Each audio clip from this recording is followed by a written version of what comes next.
and welcome to the Parents Time Out for April of 2018. I'm Karen Locke-Culp, and this month, we are answering the question, how do I get my 2.5-year-old to behave for his daycare teachers? This question was asked in our We Turned Out Okay Facebook group. I run a Facebook, not just a Facebook group, but I run a website called WeTurnedOutOK.com. And over there, I am always working to help people with young children change their kids' behavior from bad to good, feel happy inside, and truly enjoy the time that they spend with their young kids. And when Nora, the listener who also is in our We Turned Out Okay Facebook group, asked this question, I knew it was going to be interesting and relevant for a lot of you. Anybody who's got little kids who are in daycare or go off somewhere where we are not present, it can be really stressful. How will they behave today? What will they do wrong? And I'm just going to read Nora's question here and then do my best to answer it. Okay, so Nora says, I've got a 2.5-year-old who doesn't listen to the teachers at daycare when they ask him to stop doing something that he really wants to do. So basically, I went for a follow-up and she explained a little bit more. Nora continues to say, his behavior includes, she says, our current struggles are standing on tables, low toddler tables, so they're very easy to climb, and taking things out of cubbies / putting random things into his own cubby. I'm sure you'll agree, if you have ever had a 2.5-year-old, that is classic toddler behavior.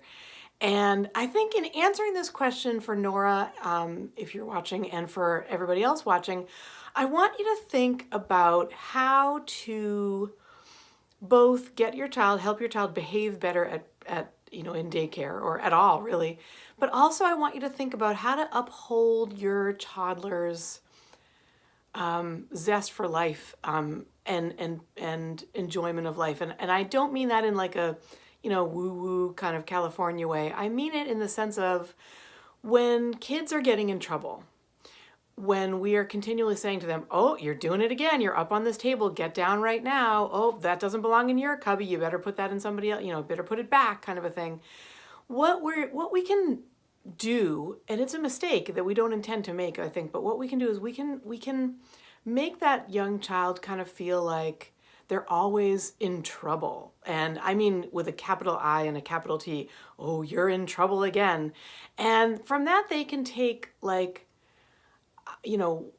what I'm interested in doing isn't valid. So climbing onto tables, standing on tables, and pulling things out of your cubby, putting things into your cubby. Those are things that if you separate the verb from the circumstance, those are things that are pretty valid. I mean, every child needs to learn balance, right? Learning to stand, learning to climb. In our world, like if you want to get around, you need to be able to climb stairs. You need to be able to use your body in that way. And little kids get such joy from pulling stuff out of one place and sticking it in another. And it can be, it is, of course, to our like eternal, we want to scream when they do this a lot of times. It can be to our frustration. But I want you to think about, if we're going to uphold the ideals behind the child's behavior and help them not get in trouble, whether it's at daycare or at home, there are some things we can think about. Now, the first thing I want you to think about is the first thing I really want you to focus on is the verbs. So we have climb, we have stand, we have pull, and we have put, right? To us, those seem like the most ridiculously elementary kind of things, but to a little kid, they are immediate, compelling, fascinating, right where it's at, like so cool. And can we make it so that your child has a place, a safe place to stand, to climb, to pull stuff out of, to put stuff into? And in our house, the pulling stuff out of and putting stuff into, we always had just a Tupperware cabinet. And I didn't mind if the Tupperware, the plasticware that my kids pulled out of that cabinet did get pulled out, and I didn't mind if it got put back in. Funny, I just decided this is yours. If I have to use it for something, I'm going to make sure that nobody's chewed on it recently. But like I'm this is dedicated to the kids.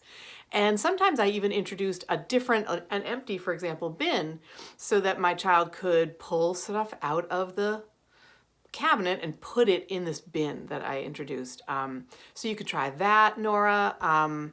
Or you could, basically what you're doing too is you're a step removed, right? So you're almost in an advisory position. If you can say to them, listen, he's really into pulling stuff out of someplace and putting it in somewhere else.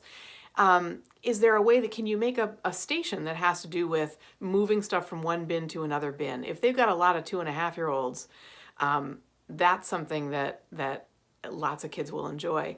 And then with the climbing and standing, again, it's instead of continually making your child feel like he's in trouble for doing this, provide a safe place to stand and climb.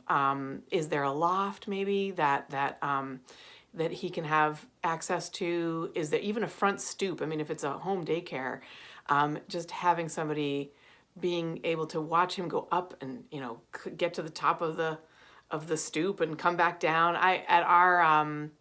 At our last Thanksgiving feast, we always celebrate in Connecticut. We always celebrate with my husband's extended family. And this particular year, last year, there was a child who just turned 2, and her favorite thing in the whole wide world, she did it for hours, was to stand in the, there's a step leading into the house from the back porch. So here's the back porch level and here's the step level. And she would just step up, and she would turn around, she would look it around, she would sort of see where she had ended up, and she would step back down. And she would do it again and again and again. Is there a safe place for your child to climb? Is there a way that they won't get in trouble, but they can still satisfy these verbs? And I learned about this verb concept, if you focus on the verbs. I learned about that from Lisa Daly and Miriam Belaglovsky. They are professors of early childhood education, and they did a fantastic interview on my show, We Turned Out Okay, the podcast, where we cover not just the kind of like higher level, how's it going in the early childhood education field, and what are you teaching people, and what are your students like, which all that was really amazing. For a lot of listeners, this is like their favorite episode of We Turned Out Okay, because we also cover things like this. If your child's doing something that's driving you nuts, how can you frame that for yourself? How can you get them what they need, but still, not have them getting in trouble? And that is, again, it's, what? I'm not going to look it up right now. I'm going to have it in the show notes just below this episode, because I didn't think to pull up that episode. But it's 2 early childhood professionals who are going to, professors actually, who are going to help you like have a much happier parenting life, because they're reframing the way that you think about what your child is doing. They're not doing it necessarily to drive you nuts. They're doing it because that's just where they are in their development.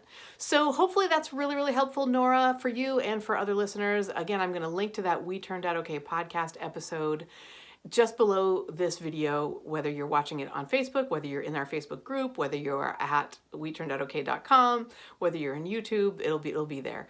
And I hope you get something out of it. And I think that's it for today. So I am Karen Locke-Culp for April 2018 Parents Time Out. We will see you next month. Bye.